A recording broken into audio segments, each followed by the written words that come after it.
me here. Well, good evening, people. Hello, my name is Rayford Hooks. This is Shayna Capers. For the past 7 weeks, I have been enrolled in a hybrid summer course at CUNY entitled The Writing Race with Professor Sweeting-DeCaro. Excellent professor. The class has explored and discussed mixed race, particularly amongst blacks and whites, but we have talked about other cultures as well, mixing, using memoirs, short stories, and film. We examine the realities behind what it means to actually be biracial in this country and how those realities affect family, relationships, communities from a historical standpoint to currently. For my final project, I have the honor and the pleasure and the privilege of interviewing Shayna Capers to just engage in a brief conversation about her experiences being a mixed race individual. Thank you, Shayna, for your time. Of course. All right, so firstly, tell us a little bit about yourself. Sure. My name is Shayna. I'm from Brooklyn, New York. I was born and raised in Brooklyn, but I go to school in Philadelphia at the University of Pennsylvania. Next year I will get my degree in business with a minor in Hispanic studies. And after I graduate, I guess I hope to mostly help people in any way I can. Great. And what are you studying? I'm studying organizational effectiveness, which is kind of like human capital, and Hispanic studies, which is mostly Spanish literature. She's smart, y'all. Yeah, but excellent, excellent. So we'll be graduating together, hopefully. So let's dive right in. What makes you mixed race? My mom is Dominican. She was born in DR and she came to the States when she was 7, and my dad is black or African American. Excellent. First question. This semester we read a memoir entitled "Living on the Color Line." It's about the author Gregory Williams, who was referred to as Billy throughout the story. He writes about his life as he grew up thinking he was white until he moved from Virginia to Muncie, Indiana, and he discovered that he was biracial. So he was part black, and he would be treated as a black man. Mm-hmm. So, can you recall a early stage in your life, a time period where you realized that you weren't completely black or completely Dominican, but a combination of both? Mm-hmm. There's no really key moment that comes to mind where I had like an identity awakening. Because for as long as I can remember, my parents have been separated. So I live with my mom during the weekdays, and then I went to my dad's house on the weekends. And I guess I always saw the difference because at my mom's house we speak Spanish sometimes, but at my dad's house we don't. So you're fluent. You're fluent in Spanish. Yeah, I'm bilingual. So I guess I always knew that there was a difference because of the language. Okay. All right. From as long back as you can remember, mm-hmm. have you ever felt any discrimination against you, experienced any rejection or prejudice for being mixed raced? Definitely. Mm-hmm. I think that because you're mixed race, you're not completely one thing. So even though I do consider myself a black woman and also Dominican, you'll hear black people say, "Oh, you're not really black, or you're just kind of black." So you're not black enough. Yeah, you're not black enough. We talked about this in class.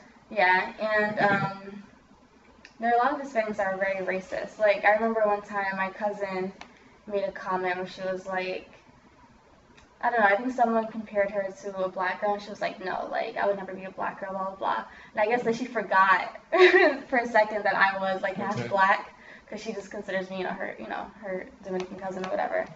So yeah, moments like that where people think that they're being funny, or they don't really think that they're being condescending or offensive. They're like, yeah, you're kind of black, or you're kind of Dominican. You don't really look it, but I guess, Right. So you feel like you had to justify more that you were indeed Dominican, mm-hmm. but you didn't really experience that as much as justification of being black. Mhm. Yeah. Yeah. Okay. I would say so. Yeah, Okay. because I think that when you look at me, you will probably automatically assume that I'm black. Right. And if I say I'm Dominican, you might say, okay, that makes sense, or you might be surprised. But like, you can see my brown skin. So. Right. Right. Okay. In the course, we also watched a video from Huffington Post Live, um, where there was a panel discussion entitled "Mixed Race People Are Changing the Face of America." Um, the panel pretty much discussed, I believe in 2000 or 2001, the census for the first time identified mixed race as a ethnic group, or a checkbox, if you will, on the census. So, of course, for people that are mixed race, that was definitely a great moment. One of the panelists, he talked about his experience where he was filling out an application. I believe it was for a gun license, and he checked off he's biracial, black and white, and he checked off both black and white. The person that he was handing his card to explained to him that he had to choose, uh, for the purpose of filling out that application, he had to choose one race. Of course, he was upset, and he voiced his opinion about, this country not being willing or ready to accept mixed race. So he's glad to see that now it's being incorporated, because it definitely needs to be identified widespread. So, from your experience, have you ever encountered a situation where you feel like you were forced to choose who you are, either verbally, through your actions, or on paper? Yeah, definitely. I've definitely had that experience many times. I started applying to colleges like 3 years ago, like right out of high school. And then, so all those applications ask you for your race. You can always choose not to answer, but affirmative action is real. We talked about affirmative action. And then throughout school, like when I'm applying to internships, they're often like diversity programs. Also, like people would just ask a question for like research purposes and stuff like that. And usually you can only choose one. And so I usually click black or other. And if there's actually someone in the room, like, helping facilitate the paperwork and stuff, I'm like, oh, like, what should I do? And they're like, well, yeah, you can just choose other or not answer. And so I was always feeling like, I'm just other. And going back to the census, like, this might be incorrect, but, like, to my memory, like, Hispanic is not actually a race. So I remember my mother, they came to our house, and we were filling out the census, and she was like, where's my checkbox? And Lydia was like, yeah, I understand you're Dominican, but you still have to, are you black or are you white? It's like, because, like, Hispanic is not really a race. Right. And then in terms of verbally, like I was mentioning before, I feel like when I'm in a community or, like, a space that's predominantly black, then I tend to, I don't know, not really cast away my Dominican side, but, like, the language isn't there, for example, like Spanish isn't there, or the music is different, and then the same, like when I'm at a family function with my mom. Right. Yeah. It's, it's about code switching, I guess. Right. Improving who I am. Right.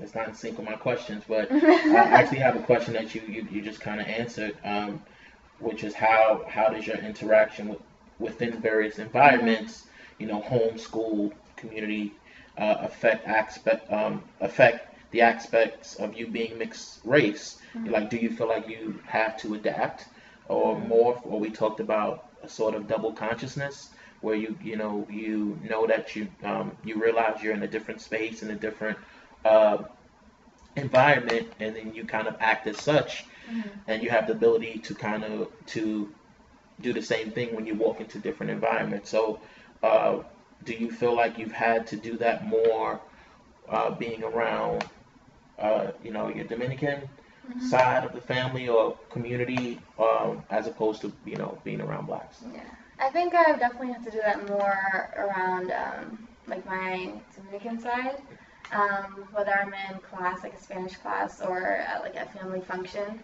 just because I had to learn my Spanish fluency. My mom didn't speak Spanish at home as much as like she could have, and so I mean, I did grow up like learning Spanish, but I learned like a lot of my Spanish vocabulary in school, and so that's kind of like it's different than like just learning it at home in your environment. So there's that, and also I'm not really up to date on like what's new and happening in terms of like movies or music within like the Dominican states. Like I've only been to DR twice, and I was very, very little. Like I don't have a living memory of it. So it's a lot easier for me to identify with like the music of Black culture, so like hip hop and things like that. When I'm at school, especially where the Black population is a lot larger than the Hispanic population. Okay. So I pretty much understand that you know there is some like duality. Like you seem like you have a really good balance of both. But if you were to self-identify, when you do self-identify, how is that different from what people assume your identity is? So, and what is your reaction when people discover that you're bilingual? Yeah. I usually tell people right off the bat if they ask me, I'm like half Black, half Dominican. Like I was saying before, people automatically assume I'm just Black because of my skin color. Right. And yeah, I mean, the fact that I'm bilingual doesn't usually come out right away because, you know, English is America's language, so like I speak to everyone in English. It's always a happenstance when people learn that I'm bilingual and they're like, oh, really? Like, that's cool. Or like, I feel like no one's ever like, people are usually like surprised or they think it makes me like more exotic or something. Right. But I feel like also in America, Spanish is kind of like is a very common language, and so it's not, you know, super crazy that I speak Spanish. Right. I guess the more surprising part is that like I grew up speaking Spanish for people, but I'm never really offended by it. You know, people make assumptions, so you know I just let it slide and they accept it. That's it. Cool. Let's see. How much have your parents reinforced your sense and pride and assimilation into being Black and being, you know, Black culture, Dominican culture? Yeah, at home with my mom, I guess the culture is reinforced. With the food, definitely, we always have to make food. Music, I would say, and like older music, and also just like speaking Spanish. My grandmother lived with us for a while when I was little, and she only speaks Spanish. And so she was like probably my biggest connection to the Dominican culture, and having cousins visit from DR a couple times a year, that also like reinforced my connection to the country and to the culture.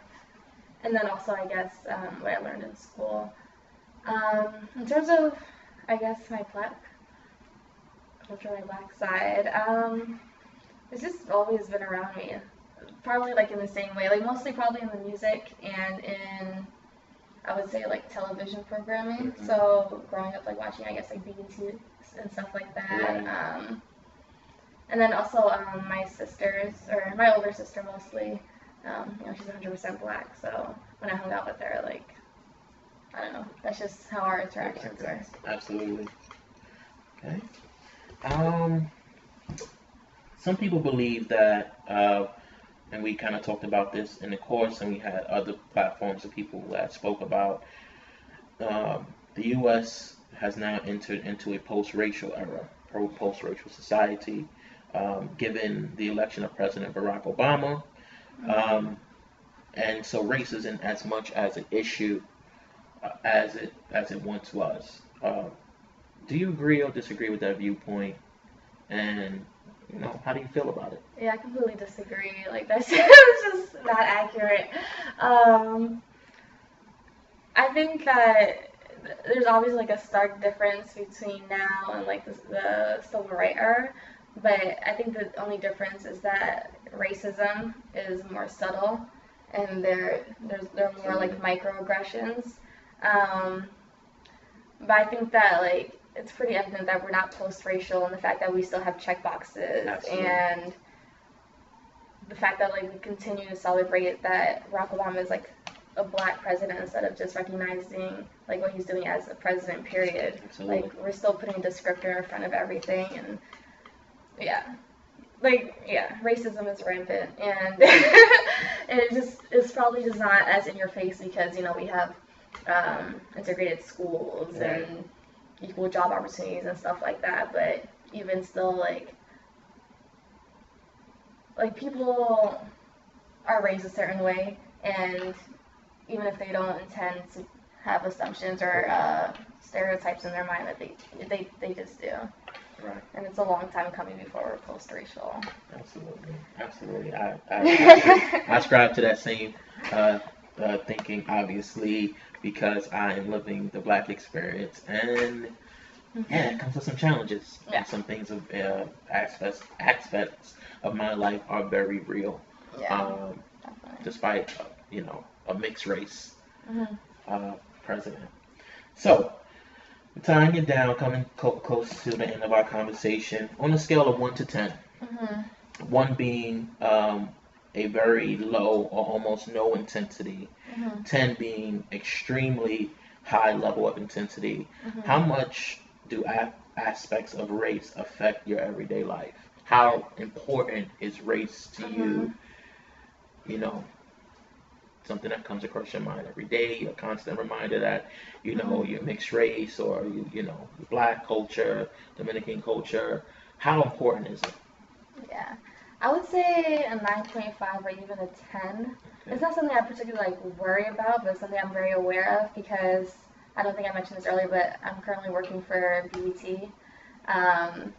But then I also go to a predominantly white college, and I go home mostly to my Dominican family, where my little brother is actually 100% Hispanic.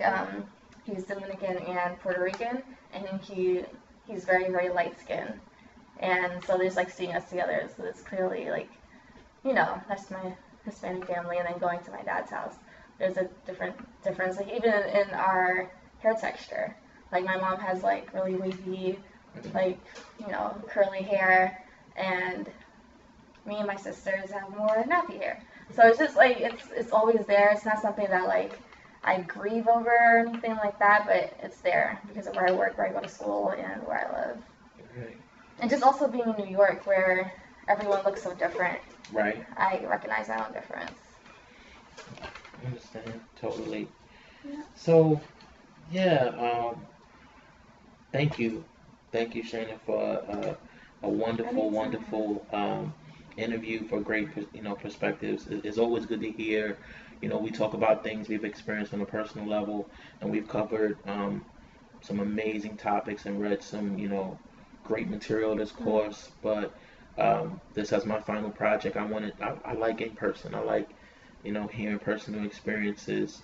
And I thank you for sharing and divulging things to me. Could be sensitive topics to some, but it's definitely a reality and something that you lived and been able to articulate very well. On a really personal level, I want to thank you and say to everyone, Shayna is my cousin. And we have hectic schedules, but a couple of weeks ago, I reached out to her and I asked, would she be willing to do an interview? And before I even explained to her the topic, she said yes. And I greatly appreciate that. We're both in school. We're both trying to achieve from a scholarly perspective. But I watched. I was. How old are you? You don't want to mention that. I'm a few years older than Shayna, so I was around before she was born, and she spent weekends and all of the best events that we've had in our family, and we treated her no different. And I love her mom and her aunts, and I've had the pleasure of knowing her family, and it hasn't changed my love for her one bit. I'm absolutely proud of her. I can pop up at her dad's house at any time. I run into her family, so we're family, and our backgrounds are intertwined, and it doesn't change anything. So, I'm happy to share my story. Thanks for having me. I appreciate it. Appreciate all the love. Absolutely. So, Professor, I hope I hope you enjoyed class. I hope you enjoyed. I know you needed a works cited. This is the works cited page. You told me to do this, so I'm doing it. I had to have my outside sources. I appreciate your time. Thank you, and look forward to seeing you again. Thank you. Thank you.